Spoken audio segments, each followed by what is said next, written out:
Praise the Lord. फिर से एक बार जय मसीह की अबंडेंट लाइफ में आप सबका जो है स्वागत है। और मैं पास्टर पीटर आप सबका जो है तहे दिल से मैं धन्यवाद करना चाहता हूँ।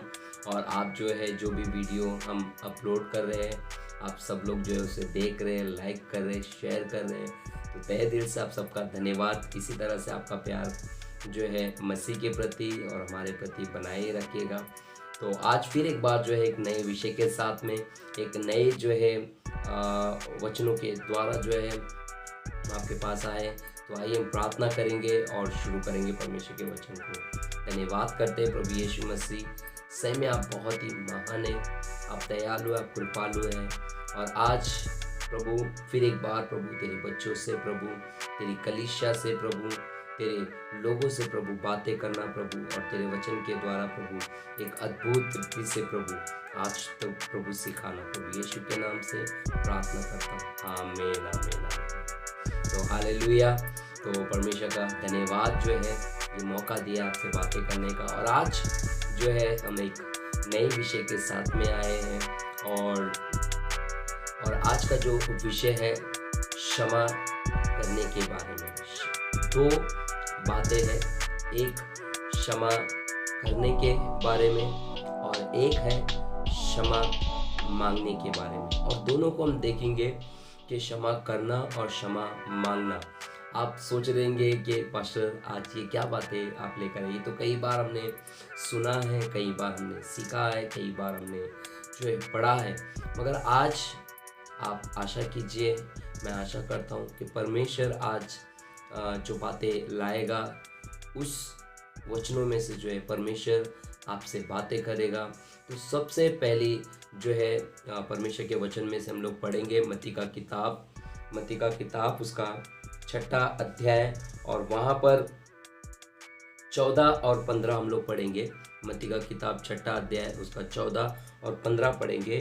तो इसलिए यदि तुम मनुष्य के अपराध क्षमा करोगे तो तुम्हारा स्वर्गीय पिता भी तुम्हें क्षमा करेगा, और यदि तुम मनुष्य के अपराध क्षमा ना करोगे तो तुम्हारा पिता भी तुम्हारे अपराध क्षमा ना करेगा। तो यहाँ पर परमेश्वर मुझे और आपको सिखाना चाहता है और कहता है कि जो है जिस तरह से तुम अपने अपराधियों को क्षमा करोगे उसी तरह से तुम्हारा स्वर्गीय पिता भी तुम्हारे अपराधों को क्षमा करेगा। तो आज चर्च मुझे और आपको सीखना है कि परमेश्वर की सबसे प्रथम ये आज्ञा है कि हमें जो है हमारे अपराधियों को, जिन्होंने भी हमें हमारे दिल को दुखाया है, जिन्होंने भी हमारे साथ में बुरा व्यवहार किया है, जिन्होंने भी हमारा जो है फ़ायदा उठाया, जिन्होंने भी जो है हमारा दुरुपयोग किया है, और चाहे जैसे भी परिस्थिति में हो, परमेश्वर का वचन कहता है अगर मैं और आप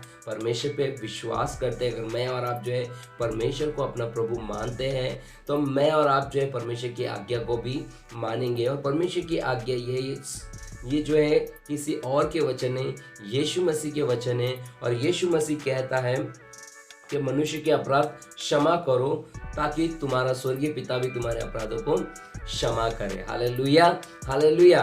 तुम मनुष्य के अपराधों को क्षमा करो ताकि तुम्हारा स्वर्गीय पिता भी जो है तुम्हारे अपराधों को क्षमा करे। तो परमेश्वर चाहता है कि जो है हम जो है अपने बैरियों के, हमारे जो भी ऐसे हम सोचते हैं कि हमारे दुश्मन है, मगर परमेश्वर के लिए जो मुझे और आपको जो है उनको क्षमा करना बहुत ज़रूरी है, बहुत ज़रूरी है क्षमा करना। और आप यहाँ पर इस वचन को सुन रहे तो आप सोच रहे कि पास्टर आप ये क्या कह रहे हैं, आपको तो बोलने को बहुत आसान है, मगर जो है उन्होंने हमारे साथ में कैसा बर्ताव किया है, उन्होंने कैसे हमारे साथ में जो है व्यवहार किया है, और किस तरह से जो उन्होंने हमें धोखा दिया है, किस तरह से जो उन्होंने हमारे मजबूरी का फ़ायदा उठाया, और किस तरह से बुरी परिस्थिति में उन्होंने हमको छोड़ दिया है, और कैसे जो है हमको ऐसे कई सारी बातें होगी जो आपके साथ में किए होंगे।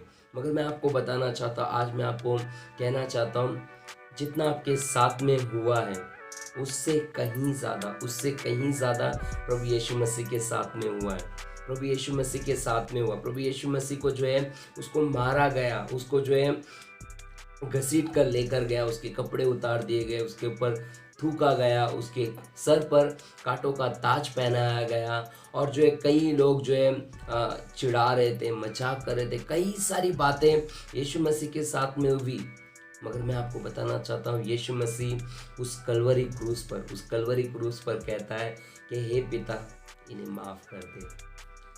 प्रभु यीशु मसीह कह रहा है, इतना होने के बावजूद भी चाहे तो यीशु मसीह एक सेकंड में तमाम लोगों को खत्म कर सकता था। यीशु मसीह चाहे तो तमाम लोगों को जो है वो शांत करा सकता था। यीशु मसीह चाहे तो उनके सवालों का जवाब दे सकता था। मगर यीशु मसीह ने उस कलवरी क्रूस पर पिता से यही प्रार्थना करते कि पिता, इन्हें क्षमा कर, क्योंकि ये नहीं जानते क्या कर रहे।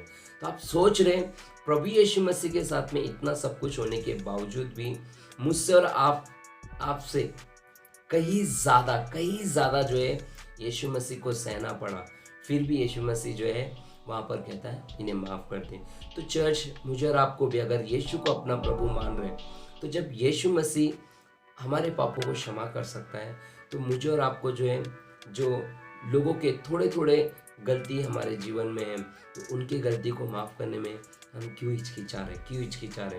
क्योंकि परमेश्वर का वचन जो है, एक बहुत ही अच्छा उदाहरण जो है, मत्ती का किताब उसका 18वें अध्याय में आओगे, मत्ती का किताब उसके 18वें अध्याय में आओगे, तो वहाँ पर बहुत ही अच्छा उदाहरण दिया गया क्षमा के बारे में। एक जो है राजा होता है और उसका एक सेवक होता है। तो कई जो है उसका, जब वो राजा हिसाब किताब लेने बैठ जाता है, तो एक सेवक के ऊपर बहुत सारा कर्जा होता है। एग्जाम्पल के लिए समझो, जो है 10 लाख रुपए का उसके ऊपर कर्जा है, और राजा उसको पूछता है कि पैसा कभी लौटाएगा। तो वो जो है विनती करके कहने लग जाता है कि मैं लौटा दूंगा, मुझे थोड़ा सा वक्त दो। तो वहाँ पर राजा जो है उस पर दया करता है और उसको जो है माफ़ कर देता है। उस पर जो है कोई भी कार्रवाई नहीं करता, उस पर कोई भी जो है जुल्म नहीं करता, उसको जो है माफ़ कर देता है, उसको रिहा करता है, उसको भेज देता है। भेजने के बाद वो सेवक जो है जैसे ही बाहर जाता है, और उस सेवक ने जो है किसी और व्यक्ति को जो है ज़्यादा नहीं, सिर्फ 100 रुपये उधार दिए होंगे, 100 रुपये उधार दिए है, और जिसको 100 रुपये उधार दिया था, वो सेवक को पकड़ता है और वो बोलता है, मेरे 100 रुपये तू कभी लौटाएगा। तो वो तीसरा व्यक्ति भी बोलता है कि मुझे थोड़ा सा मोहलत दीजिए, मुझे थोड़ा सा वक्त दे दीजिए, मैं आपके पैसे लौटा दूंगा। तो वो बोलता है, नहीं, मुझे अब भी लौटा दे। और वहाँ पर वो क्या करता है, उस व्यक्ति को जो है पकड़ कर जो है जेल में डाल देता है। जब राजा के सेवक लोगों ने देखा कि ये व्यक्ति इतने सारे जो इसके लाखों रुपए माफ़ कर दिए हैं और ये एक व्यक्ति का 100 रुपये माफ़ नहीं कर रहा है, तो लोगों ने जाके राजा को बता दिया कि जिसके आपने जो है 10 लाख रुपए माफ़ कर दिए हैं, वो व्यक्ति जो है बाहर 100 रुपये के लिए एक व्यक्ति को जो जेल में डाल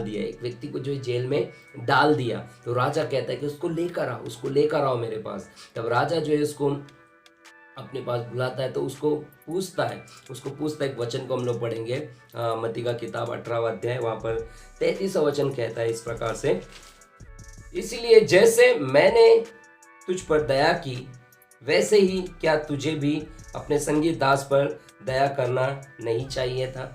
तो यहाँ पर जो है वो राजा कहता है कि जिस तरह से मैंने तुझ पर दया की थी, क्या तुझे नहीं चाहिए था क्या तू अपने उस दास पर भी जो है दया करता, उस सेवक पर भी दया करता। तो ये उदाहरण क्या मुझे और आपको सिखाना चाहता है, जिस तरह से मेरे जीवन में और आपके जीवन में भी जो है कई सारे ऐसे गलती, कई सारे ऐसे पाप, कई सारे ऐसे जो है गुनाहों में थे हम लोग, कई सारे जो है पाप इतने ज़्यादा थे कि उस पाप को जो है क्षमा के हम लोग लायक नहीं थे, उससे माफ़ी पाने के हम लायक नहीं थे। फिर भी यीशु मसीह ने जो है मेरे और आपके जो है उन तमाम पापों को जो है क्षमा कर दिया। मैं और आप जो है आज यहाँ पर बैठकर परमेश्वर के वचन को सुन रहे हैं, मैं और आप जो है परमेश्वर के वचन को बांट रहे हैं, और मैं और आप जो है परमेश्वर की स्तुति आराधना कर रहे हैं। मैं और आप जो इस लायक नहीं थे। फिर भी यीशु मसीह ने जो है अपने लहू को देकर, अपने प्राण को देकर, अपने जो है उस कलवरी क्रूस पर अपने जान को देकर मुझे और आपको जो है उसने बचा लिया, मुझे और आपको जो उसने क्षमा कर दिया और मेरे तमाम जो गुनाहों को उन्हें उसने पूरी तरह से अपने लहू से मिठा दिया। हालेलुया। और यीशु मसीह ने मेरे और आपके इतने सारे जो है इतना जो है मेरे ऊपर आपके ऊपर जो है उपकार किया है। और हम जो है थोड़े थोड़े जो लोगों ने जो है, हमारे रिश्तेदारों ने, हमारे आस पड़ोस के लोगों ने, हमारे जॉब के जगह पर, हमारे जो है बिजनेस में थोड़े थोड़े लोगों ने जो है हमको हर्ट किया है, हमको जो है कुछ ना कुछ बोला है, तो उस बातों को जो है हम लोग लेकर बैठ जाते हैं और हम जो है अपने मन ही मन में जो है पूरी तरह से जो है उनके बारे में जो है बुरा भला सोचने लग जाते हैं, उनके बारे में जो है बुरी बुरी कल्पनाएं करने लग जाते हैं, उनको हम जो है अपने मनों में ही जो है श्राप देने लग जाते हैं, उनके बारे में जो है हमारे अंदर कड़वाहट पूरी तरह से बढ़ जाती है। मगर परमेश्वर मुझे और आपको क्या कह रहा है, जिस तरह से जो है वहाँ पर तुम अपने अपराधियों को क्षमा करोगे, वैसे ही तुम्हारा स्वर्गीय पिता भी तुम्हारे अपराधों को क्षमा करेगा। और आप अभी बोल रहे होंगे कि हाँ, हमने तो माफ़ कर दिया, हमने तो उनको क्षमा कर दिया है, हम जो है हमने वो सारी बातों को भूल गए। मगर कई बार ऐसा होता है, हम बोलते हैं माफ़ तो कर दिया, हम प्रार्थना भी करते हैं कि प्रभु मैंने क्षमा कर दिया, प्रभु उसको माफ़ कर दे, उसको माफ़ कर दे, हम कई बार बोलते हैं, मगर कहीं ना कहीं जो है हमारे दिल के कोने में, हमारे मन के कोने में वो बातें अभी भी रहती है। और कहीं ना कहीं जो है वो जब वो व्यक्ति सामने आ जाता है, जैसे सिचुएशन सामने आ जाती है, तो फिर बातें जो है वही बातें जो वापस हमको याद आने लग जाती है, फिर वही बातें जो हमारे दिमाग में घूमने लग जाती है, फिर वही सारी चीज़ें जो है हमारे अंदर चलने लग जाती है। मगर परमेश्वर का वचन जो है वहाँ पर मरकुस की किताब में भी जो है कहता है, मरकुस का किताब उसका 11वां अध्याय, वहाँ पर जो है मरकुस का किताब 11वां अध्याय 25 से लेकर 26 वचन में हम लोग पढ़ेंगे।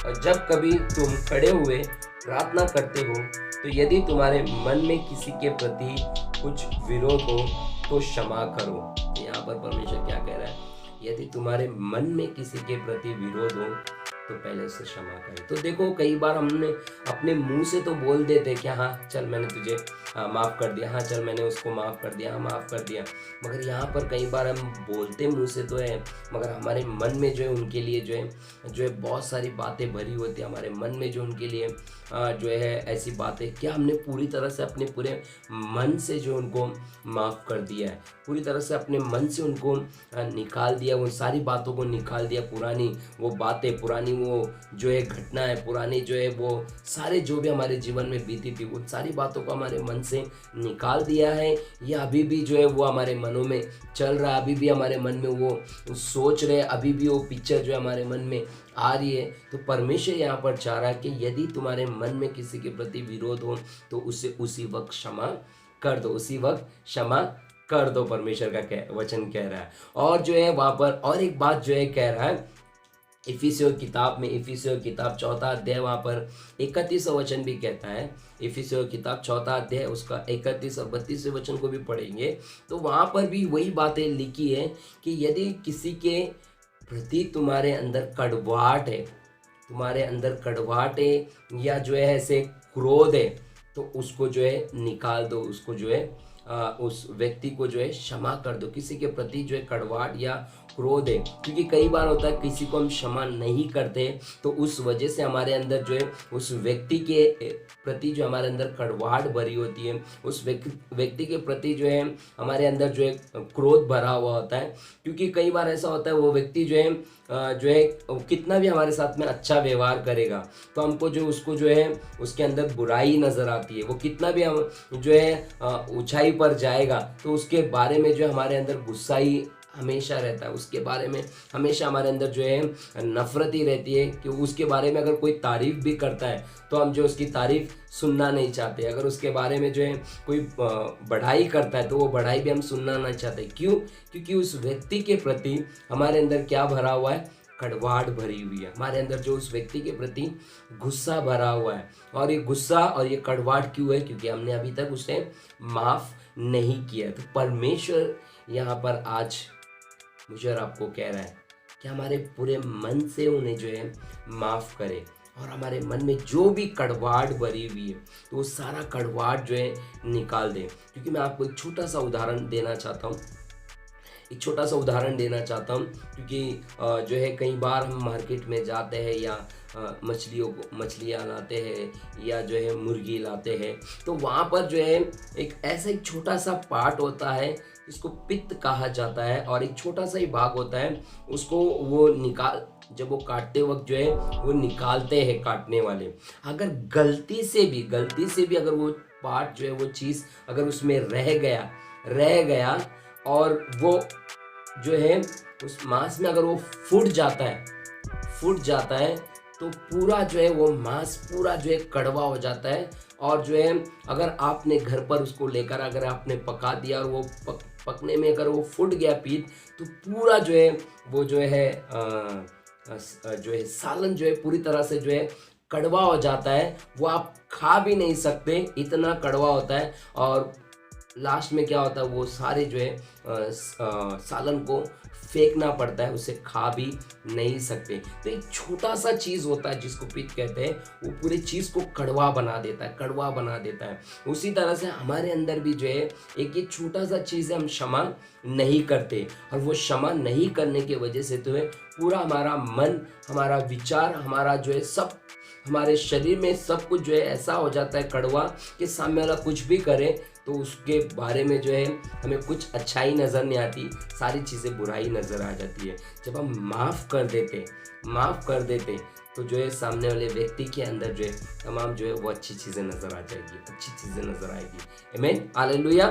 तो जो है परमेश्वर जो है इस तरह से जो है आपके जीवन में जो है जैसे हम क्षमा करते हैं तो परमेश्वर एक अद्भुत रीति से जो है हमारे जीवन में वो कार्य करेगा। हालेलुया। और दूसरी बात जो है मैं आपको बताना चाहता हूँ, और ये बात जो है कई बार बहुत कठिन लगती है ना। दूसरी बात ये है कि किसी से माफ़ी मांगना। माफ़ करना तो इजी हो जाता है, चलो यहाँ पर बैठे हमने माफ़ कर दिया, फ़ोन पे बात कर लिया, व्हाट्सअप कर लिया, हो गया। मगर जो है सामने जाकर माफ़ी मांगना जो है वो बहुत ही कठिन होता है। और आप बोल रहे कि पास्टर आप किस बात पे बोल रहे हैं, मैं कैसे माफ़ी मांग सकता हूँ? उसने जो है मेरे साथ में इतना बुरा व्यवहार किया, उसने मेरे साथ में इतना गलत बर्ताव किया, उसने जो है सब जन के सामने जो है मेरी इंसल्ट की, उसने जो है पहले मुझसे झगड़ा किया, उसने जो है पहले जो है मेरे बारे में बुरा भला बोला। मैं क्यों जाऊँ उससे माफ़ी मांगने के लिए? वो मेरे पास माफ़ी मांगने के लिए आएगा, वो मेरे सामने झुकेगा, मैं क्यों उसके दरवाजे के पास जाऊँ? वो मेरे दरवाजे के पास आएगा, है ना। कई बार जो है हम ऐसे ही बातों में फंस जाते हैं, और जो है अगर मैं उससे माफ़ी मांगने जाऊंगा तो ये मेरे शान के खिलाफ है। मैं उससे माफ़ी मांगने जाऊंगा तो मेरा स्टेटस जो है कम हो जाएगा, वो सोचेगा कि ये डर गया मेरे से। अगर मैं उससे माफ़ी मांगने जाऊंगा तो वो सोचेगा कि जो है ये मुझसे डर गया। तो प्रिय भाइयों बहनों, आज मैं आपसे कहना चाहता हूँ, माफ़ी मांगने से कोई भी छोटा नहीं होता है। क्योंकि यीशु मसीह ने अपने वचन में जो है एक जगह पर जो है वो कहता है, जो कोई अपने आप को जो है मत्ती का किताब 20वां अध्याय में अगर आप पढ़ोगे तो वहाँ पर कहता है, जो कोई अपने आप को छोटा करेगा वो बड़ा किया जाएगा, और जो अपने आप को बड़ा करेगा वो जो है छोटा किया जाएगा। तो परमेश्वर चाहता है कि हम अपने आप को छोटा बनाए, नम्र। इसका मतलब ये नहीं है कि मैं आपको ये नहीं कह रहा हूँ कि जो है हमेशा जो है आप जो है सबके सामने नम्र रहो, दीनी रहो, और जो एकदम जो है भोले बने रहो, एकदम जो है एकदम बावलेपन की जैसे, ऐसा नहीं मैं कह रहा हूँ। मगर अपने आप को नम्र बनाने का मतलब ये है कि मसीह में जो है, जो यीशु मसीह का स्वभाव था, वो स्वभाव मेरे अंदर आपके अंदर होना चाहिए। आमीन, हालेलुया। जिस तरह से यीशु मसीह ने उसके वचन में कहता है, फिलिपियों की किताब उसका 2 अध्याय में जो है 5वें वचन में कहता है, जैसा मसीह का स्वभाव था वैसा तुम्हारा भी स्वभाव हो। वो राजाओं का राजा, प्रभुओं का प्रभु होने के बावजूद भी उसने जो है दास का स्वरूप धारण किया, और यहाँ तक उसने, यीशु मसीह ने यहाँ तक अपने आप को छोटा कर दिया। उसने जो है मनुष्य का स्वरूप धारण किया और अपने आप को उसने पूरी तरह से जो है शून्य बना दिया, शून्य बना दिया। तो सोच रहे कि यीशु मसीह वो राजाओं का राजा, प्रभुओं का प्रभु होने के बावजूद भी वो जो है स्वर्ग में जो है वो जो है सुनहरे जो है रास्ते पर जो है चलने वाला व्यक्ति, वो सिंहासन पर विराजमानने वाला व्यक्ति जो है, वो प्रभु जो है वो स्वर्ग छोड़कर यहाँ पर धरती पर आ गया, धरती पर आ गया और एक मानव जाति, एक मनुष्य का स्वरूप धारण कर लिया। इतना यीशु मसीह छोटा बन गया। तो सोचो मेरी और आपकी क्या है। मैं और आप जो है अपने ही बड़ाई में, अपने ही घमंड में, अपने ही जो है इसमें मैं हम लोग पड़े हुए, है ना। क्योंकि बाइबल भी नीति वचन कहता है नाश के पहले जो है घमंड आता है, नाश के पहले घमंड आता है। और जो है कई बार जो है हम अपने आप को नम्र नहीं करना चाहते, अपने आप को झुकाना नहीं चाहते, अपने आप को जो है नीचे करना नहीं चाहते। क्यों? क्योंकि हमारे अंदर वो घमंड की आत्मा कार्य कर रही, घमंड की आत्मा कार्य। तो परमेश्वर चाहता है नाश के पहले घमंड आता है। अगर घमंड मेरे जीवन में काम कर रहा है तो इसका मतलब सोच लो कि हमारे नाश भी जो है हमारे पीछे पीछे वो आ रहा है, वो हमको नाश करने वाला है। तो चर्च आज यहाँ पर परमेश्वर मुझे और आपको यही सिखाना चाह रहा है, परमेश्वर बताना चाह रहा है कि यीशु मसीह ने जो है अपने आप को जो है नम्र किया, दीन किया। तो चर्च मुझे और आपको भी जो है अपने अंदर से सारी उन बातों को, सारे उन घमंड को, सारे उन जो है जलन को, सारे उन क्रोध को, सारे उन कड़वाहट को हमारे अंदर से निकाल देना है और परमेश्वर के वचन को जो है हमारे जीवन में ज़्यादा से ज़्यादा जो है मजबूती से फलने देना है, ताकि जो है परमेश्वर का वचन जो है बढ़े और मैं घटते जाऊँ। यूहन्ना कहता है कि प्रभु यीशु मसीह को कहता है कि तू बढ़े मैं घटूँ। तो उसी तरह से मेरे जीवन में, आपके जीवन में भी होना चाहिए कि जो है अब मैं कुछ भी नहीं हूँ, प्रभु यीशु मसीह तू मुझ में बढ़े, क्योंकि मैं अब जो है मुझ में मैं कुछ भी नहीं हूँ, क्योंकि जो है मैं तो अब मर गया हूँ। अब जो मुझ में जिंदा है वो यीशु मसीह है। उसको मुझे और आपको जो है बढ़ाना है, उसको मुझे और आपको जो है महिमा देना, उसको जो है हमें ऊंचा उठाना है। आमीन, हालेलुया। तो जो है परमेश्वर इस तरह से जो अद्भुत कार्य करता है। और जो है मैंने जो दो बातें मैंने आपको बताई, क्षमा करना भी और क्षमा मांगना भी, और बहुत ही अच्छा जो है उदाहरण जो है हमें पुराने नियम में भी मिलता है। अगर उत्पत्ति की किताब में जो है आप पढ़ोगे 37वें अध्याय से अगर आप 50वें अध्याय तक पढ़ोगे तो यूसुफ के जीवन से आपको देखने मिलेगा, यूसुफ के भाइयों के जीवन से देखने मिलेगा कि यूसुफ के सगे भाइयों ने जो है यूसुफ को जो है ऐसे खड्डे में डाल दिया, उसको मारने के लिए जो है खड्डे में डाल दिया। और जो है थोड़े वक्त के बाद जो है देखा, उस पर देखते थे कि कुछ नहीं हुआ, वहाँ पर फिर वहाँ से निकाल कर कुछ ही पैसों के लिए जो है उन्होंने उसको जो है अपने भाई को जो उन्होंने बेच दिया। तो आप सोच सकते हैं कि यूसुफ को कैसा महसूस हो रहा रहेगा, कैसा लग रहा रहेगा कि ये मेरे भाई है या कौन है, कि मेरे सगे भाई होने के बावजूद भी जो है ये जो है मुझे जो है मारने की कोशिश कर रहे हैं और जो है मुझे बेच कुछ चंद पैसों के लिए वो लोग मुझे भेज रहे। तो कैसा लग रहा रहेगा। मगर आप जो है वचन को पढ़ोगे तो जैसे अगर 50वें अध्याय में आप आओगे, 50वें अध्याय में आओगे तो वहाँ पर बहुत ही अच्छा वचन लिखा है कि यूसुफ के सामने जैसे उसके भाई लोग आते, वो सारे उन बातों को जो है, एक भी बातों को जो है वो याद नहीं रखता है, एक भी बातों को अपने भाइयों के लिए उसके अंदर कोई कड़वाहट नहीं, कोई बातें नहीं। वो अपने भाइयों को गले से लगा कर जो है वो रोता है, अपने भाइयों को रोता है, अपने भाइयों के साथ में गले मिलकर वो रोता है। हालेलुया।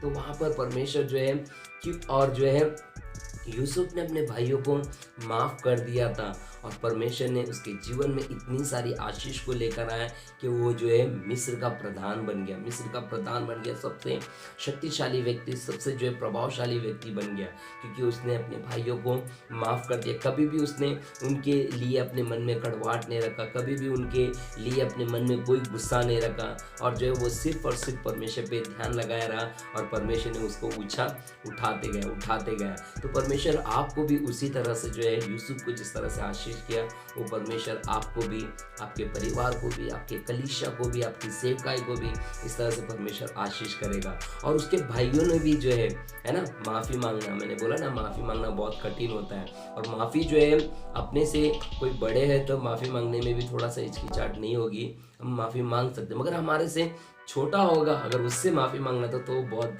दुख की बात हो जाएगी। मगर यूसुफ के भाइयों ने जो है यूसुफ से जो बड़े थे, और बड़े होने के बावजूद भी अपने भाई यूसुफ के सामने उन लोगों ने मस्तक को टेक दिया और अपने भाई से माफ़ी मांग लिया, और अपने भाई से जो है रो रो कर जो उससे माफ़ी मांग के हमने तेरे साथ। तो इस तरह से जो है वहाँ पर जो भाई भी वापस मिल जाते हैं, और जो है पूरा परिवार जो है वहाँ पर मिल जाता है। परमेश्वर जो है उस तरह से इज़राइलियों को जो है आशीष करता है, तो वो परमेश्वर मुझे और आपको भी आशीष करेगा। तो चर्च, आज मैं आशा करता हूँ कि इस वचन के द्वारा परमेश्वर ने आपको छुआ है। अगर किसी के लिए भी आपके मन में कोई ऐसी कड़वाहट है, अगर किसी के लिए भी अपने मन में ऐसी नफरत है, किसी के लिए भी अपने मन में ऐसे जो है क्रोध भरा हुआ है, तो आज ही आप जो है उनको माफ़ कर दीजिए, ताकि जिस तरह से वो मछली जो है समंदर में पूरे जो है आज़ादी के साथ में तैरती है, उसी तरह से परमेश्वर के महिमा में, परमेश्वर के अभिषेक में आप भी जो है पूरी तरह से बढ़ते जाए, ताकि परमेश्वर का नाम ऊंचा उठे और परमेश्वर का राज्य आपके जीवन में कार्य करे। आमीन। तो परमेश्वर का कोटि कोटि धन्यवाद। आप अभी तक जो है इस वीडियो को देख रहे हैं, तो आपसे निवेदन है, अगर परमेश्वर ने आपको इस वचन के द्वारा छुआ है, तो आप सबसे जो है रिक्वेस्ट है, आप जो है इस चैनल को जो है अभी तक सब्सक्राइब नहीं किए तो सब्सक्राइब कर दीजिए। अगर आपको वीडियो अच्छी लगे तो अपने दोस्तों को, अपने फैमिली को, अपने रिश्तेदारों को आप लोग शेयर कीजिए, ताकि वो लोग भी जो है आशीष को पाए और परमेश्वर उनके जीवन में भी कार्य करे। तो परमेश्वर आप सबको आशीष करे। जय मसीह की। Thank you. God bless you.